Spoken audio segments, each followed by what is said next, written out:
आप सभी धर्मानुरागी पुण्य आत्मा महानुभाव, अभी भैया सुना रहे थे, रोते रोते ही निकल गई प्यारी जिंदगी। अभी निकली नहीं है, वक्त है आपके पास। वक्त निकल जाएगा तो समझ लेना जिंदगी भी निकल गई, लेकिन पता नहीं कितना वक्त है। 1 घंटे का है या 1 दिन का या 1 सप्ते का, पता नहीं। झूठे ख्वाबों को सजा के मत रखना कि 1 साल बाद मुझे ये करना है, 1 महीने बाद मुझे ये करना है। पता नहीं जिंदगी की डोर कब पूरी हो जाए। क्यों हम अपनी इस अनमोल जीवन को क्यों वेस्ट करें। लेकिन देखने में आता है ज़्यादातर लोग अपने जीवन को गिलासों में, विलासों में, लिवाजों में वेस्ट कर देते हैं। जिन मंदिर, जिन आराधना, जिन पूजा में तो कुछ लोग ही जा पाते हैं। संसार की रीत को जान लो।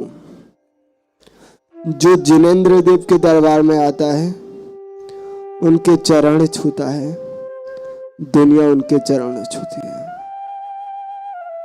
जो जिनेंद्र देव की पूजा करता है, दुनिया उनकी पूजा कर देती है। संसार की रीत अनोखी है। जब तक हमारा स्वार्थ, हमारी उससे अपेक्षाएं, हमारी इच्छाएं हैं, तब तक वह हमें प्यारा लगता है। जिस दिन उसने हमारे कार्य के लिए मना कर दिया, वही हमें शत्रु की भांति प्रतिभाषित होने लगता है। एक व्यक्ति बाजार से गुजर रहा था, उसने देखा कोई महात्मन प्रवचन सुना रहे हैं। वह चला गया प्रवचन सुनने, जैसे आप लोग आते हो सुबह। उसने देखा बहुत पब्लिक है, बहुत भीड़ है, वह भी बैठ गया, सुनने लगा।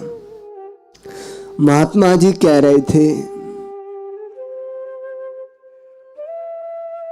ध्यान रखना भक्तों, जिसे तुम अपना कह रहे हो या तुम्हें वह सारे दिन कहता है मैं तुम्हारे बिना रह नहीं सकता, तुम्हारे बिना खा नहीं सकता, तुम्हारे बिना पी नहीं सकता,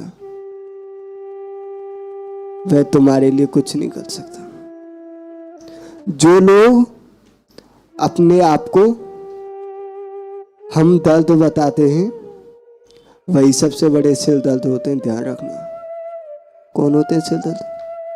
जो अपने आप को आपका हमदर्द बताए। उस व्यक्ति ने सोचा कि महात्मा जो कह रहे हैं क्या वह सही है, चलो देखते हैं। लेकिन महात्मा जी कह रहे हैं तो कोई ना कोई बात तो होगी। वह अपने घर पे आया। उसने सोचा मेरी जो पत्नी है वह मुझे बहुत प्रेम करती है, वह मेरे बिना भोजन तो क्या पानी की एक बूंद भी अपने गले में नहीं उतारेगी। और सच बात है, मुंह के वशीभूत व्यक्ति ऐसा ही कहता है।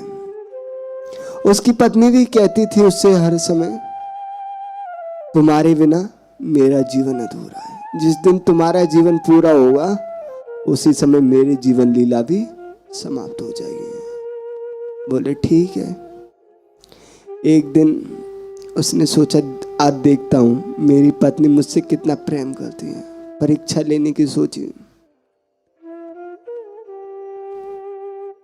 रात्रि का वक्त लगभग 10 बजे वह अपनी दुकान से आया और लेट गया। अपनी पत्नी से बोला, सुनो ये बताओ अगर मुझे कुछ हो जाए तो तुम क्या करोगी? बोले करना क्या, मैं भी अपनी जीवन लीला समाप्त कर दूंगी या संन्यास ले लूंगी। बोले अच्छा, और इस बेटे का? बोले इसको भी संन्यास दिला दूंगी। बोले अच्छा ठीक है। इतना काई था। 2 मिनट के बाद उसकी पत्नी चली गई अपने बच्चे के पास कि एकदम से वह चिल्लाया और चिल्लाने के साथ उसने अपनी सांसें रोक ली। उसकी पत्नी आई भागी भागी दूसरे रूम से, देखा कि उसके पतिदेव बिल्कुल शांत हो चुके हैं। वह चिल्लाने लगी कि इतने में उसका बेटा आ गया। बोले मम्मी क्या हुआ? बोले बेटा पापा चले गए तुम्हारे। बोले मम्मी अभी ना चिल्लाओ, अभी रोएंगे तो सुबह तक रोना पड़ेगा। अभी 10 बजे, रात में कहाँ ले जाओगे जलाने? सुबह रोएंगे, अभी सो जाओ। क्या बोला उसका बेटा? अभी सो जाओ। बोले बेटा तुम समझदारी की बात कर रहे हो जीवन में पहली बार। अभी तक तो मैं समझती थी तुमसे बड़ा पागल कोई नहीं, लेकिन तुमने जीवन में पहली बार समझदारी की बात की है। और वह लेटा लेटा सुन रहा था, संसार की रीत को देख रहा था। वह मन में सोच रहा था ये सब है पुतगल के खेल, इनसे नाही हमारो मेल। सुन रहा था। प्रातःकाल सुबह 5 बजे उस औरत ने रोना शुरू किया। अड़ोसी पड़ोसी जमा हो गए, रिश्तेदारों को बुलाया गया। सूर्य देखने को ललायत था कि क्या चल रहा है। वह भी अपनी प्रभा के माध्यम से देख रहा था नजारे को।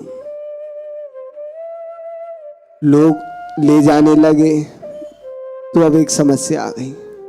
क्या समस्या थी? वह उसका जो मकान था, मकान का जो मेन गेट था वह छोटा था। कितना बड़ा था? छोटा, जिसमें से उसकी जो बॉडी थी वह निकलने में असमर्थ थी। अब लोगों ने उसको तिरछा किया, टेढ़ा किया, सीधा किया, फिर भी उसकी जो अर्थी थी वह नहीं निकल पा रही थी। कुछ युवा लड़के भी वहीं थे। उन्होंने कहा अरे ऐसा करो, जो दीवार है इसको तोड़ दो, गेट को तोड़ दो और इसको निकाल लो। लोगों ने कहा वाह, युवा की सोच कितनी अच्छी सोच है। सब लोग तैयार हो गए दीवार को तोड़ने के लिए। उसकी पत्नी मंद आवाज में बोली पंचों से, सुनो। पंच बोले क्या हुआ? कुछ कहना चाहती है लगता है। क्या हुआ? बोले सुनो, मेरे पास अब इतना पैसा नहीं कि मैं दोबारा मकान बनवा सकूं। जो कमाते थे वो भी चले गए।